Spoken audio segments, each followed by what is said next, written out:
Fala galerinha que está com sangue no olho, focado nos estudos. Nessa segunda parte da nossa videoaula sobre Egito Antigo, nós vamos analisar a sociedade egípcia e a religião egípcia, ok? Então vem comigo. Bom, primeiro aspecto que nós temos que analisar sobre a sociedade egípcia é que ela era uma sociedade estratificada, determinada pelo nascimento, com pouquíssimas e raras exceções à mobilidade social. E era também igualmente uma sociedade hierarquizada, onde cada segmento possuía uma função, uma atribuição social muito bem definida, definida inclusive mesmo pelo nascimento. A figura necessariamente do faraó estava no topo da sociedade. O faraó era a nata da sociedade, era VIP, very important people. Era divindade, um Deus vivo, ou mesmo visto como um filho de Deus, ok? Ele era visto como o pai e a mãe de todos os seres humanos. E a palavra faraó, significa casa grande.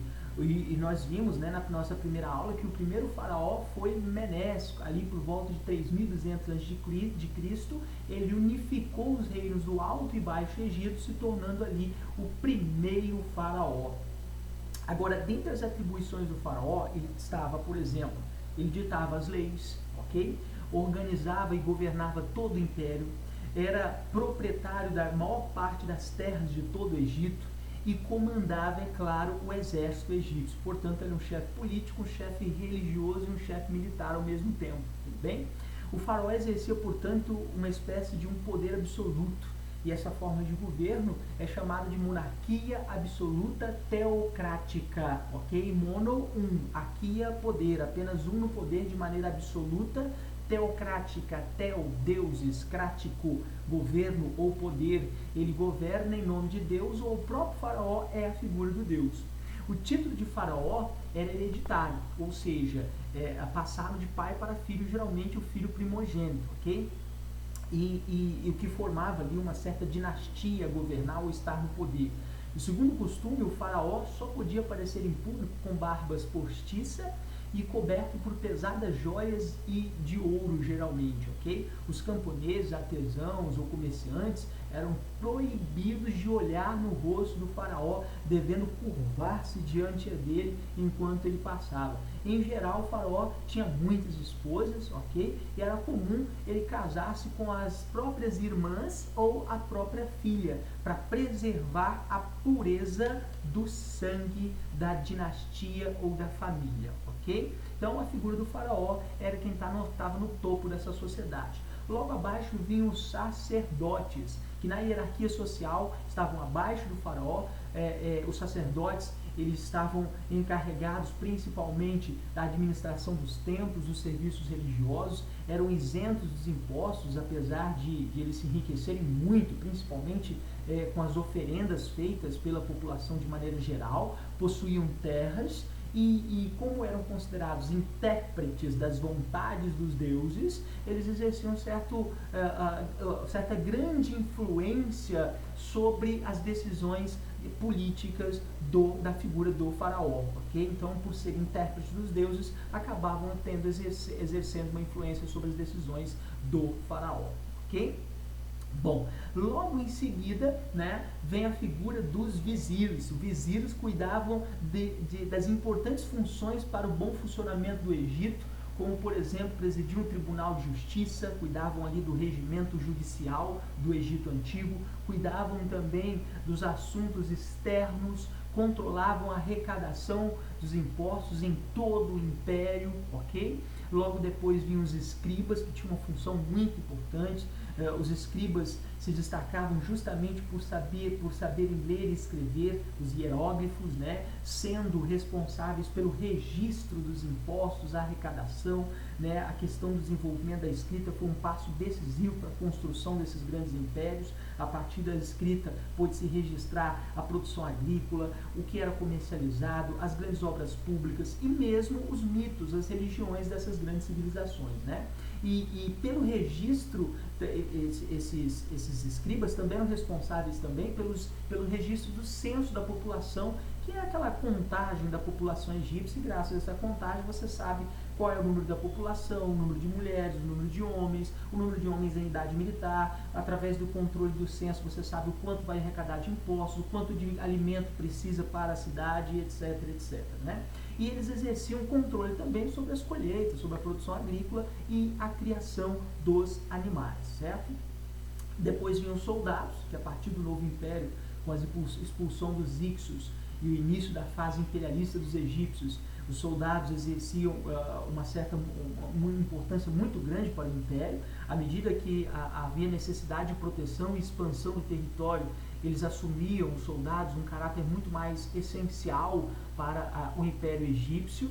E a maior parte desses soldados eram mercenários, que eram homens que combatiam em troca do que era chamado de espólio de guerra, que era tudo aquilo que era conquistado em guerra. Em geral, esses mercenários eram estrangeiros, nunca chegavam a atingir os altos comandos, os altos postos militares, pois esses altos postos eram reservados à nobreza egípcia, ok? Logo em seguida vinham os artesãos. Os artesãos, né, atuavam ali nos palácios, nos templos, nas cidades egípcias, e havia ali diferentes profissões, né, especializadas, exercidas por esses artesãos, como pedreiros, ceramistas, arranjadores de flores, né, fundidores, escultores, desenhistas, ferreiros, ourives, que trabalhavam com ouro, né? A maior parte desses artesãos viviam, às vezes, da venda de sandálias de couro, utensílios domésticos, né? Também esculpiam em pedra e metal, peças de ouro ou prata, construíam artefatos de madeira, como carros de guerra, barcos e móveis, né? Móveis. E o trabalho dos artesãos era empregado nas grandes obras públicas, como templos, túmulos, palácios, pirâmides. Eles eram constantemente requisitados ali para a construção das obras públicas, ok? Bom, e também destaque para o trabalho dos camponeses, né? A agricultura no Egito Antigo era atividade muito importante, né? Por isso, a maior parte da população, inclusive, era composta de camponeses ou felás, né? Esses camponeses estavam encarregados principalmente do cultivo das terras do faraó, dos sacerdotes, dos altos funcionários do Estado. Os camponeses viviam em regime de servidão coletiva, devendo, portanto, entregar parte de tudo que produziam ao faraó, a outra parte ficava com eles, e também pagar impostos, pesados impostos, né? E uma pequena parcela do que era produzido realmente ficava com esses camponeses. Além de trabalharem na semeadura e na colheita, eles tinham também que em momentos específicos ali, combater insetos, pragas, como por exemplo ratos, e entregavam as plantações, obrigados a proteger as plantações ali de ladrões também, que às vezes atacavam essas plantações. Sofriam tanto com a violência de cobradores de impostos ou mesmo dos seus senhores, devido a altas taxas exigidas, né, pelo Estado egípcio. Era muito complicado pagar esses impostos. E os camponeses também poderiam serem solicitados em alguns momentos pelo faraó para atuar na construção das pirâmides, nas obras públicas, nos canais de irrigação, entre outras obras que geralmente ali ocorriam no período de cheias de Nilo, né? Já que não tinha trabalho pelos camponeses, era período de cheia, então eles eram requisitados para atuar nas obras públicas, né? Destaque também para os escravos. Diferente do que os filmes de Hollywood nos mostram, de que o Egito era uma sociedade escravocrata, os escravos no Egito Antigo eram um número pouco, e geralmente eram pouquíssimos, e geralmente eram prisioneiros de guerra.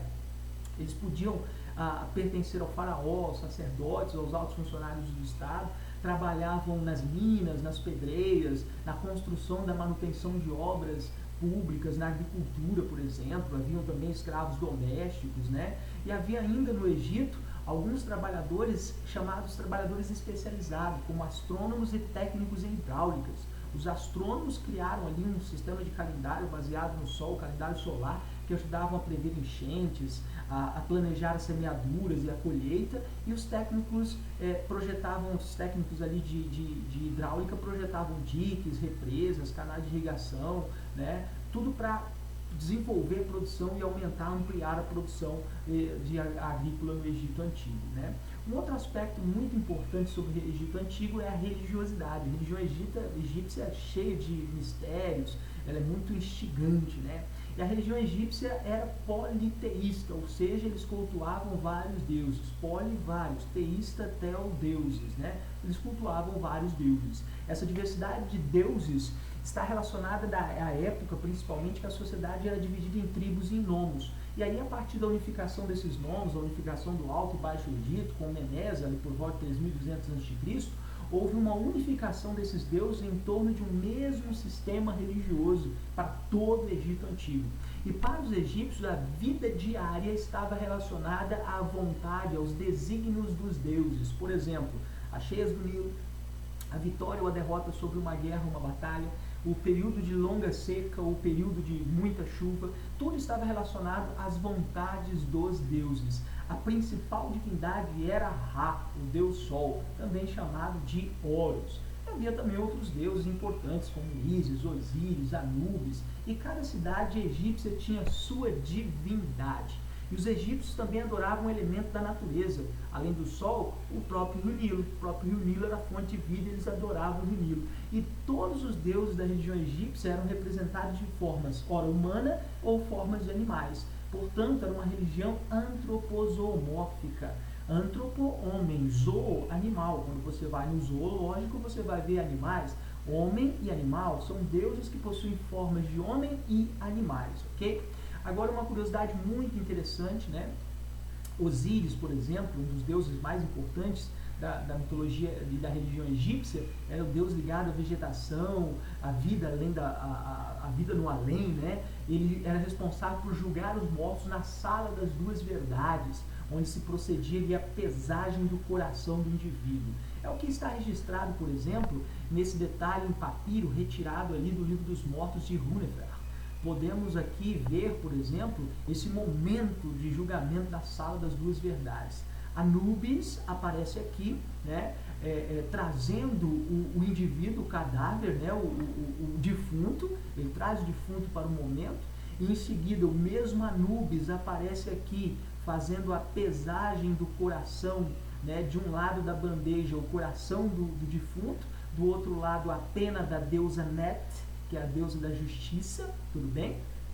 E Amit, né, que é o deus com corpo de homem e cabeça de crocodilo, está aqui na expectativa, porque se o coração for mais pesado do que a pena, ele vai devorar o defunto, então Amit está aqui na expectativa.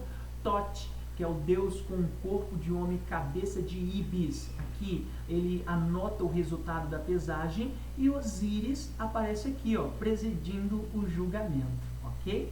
Na próxima aula falaremos sobre o processo de mumificação e qual era a crença por detrás desse processo. Falaremos sobre Tutankhamon, faraó menino, e sua descoberta de sua tumba ali por volta de 1922 por Howard Carter, e vamos falar também sobre a escrita egípcia e as pirâmides de Gizé, os grandes enigmas das pirâmides. Então, até mais, galera. Um abraço. Tchau, tchau.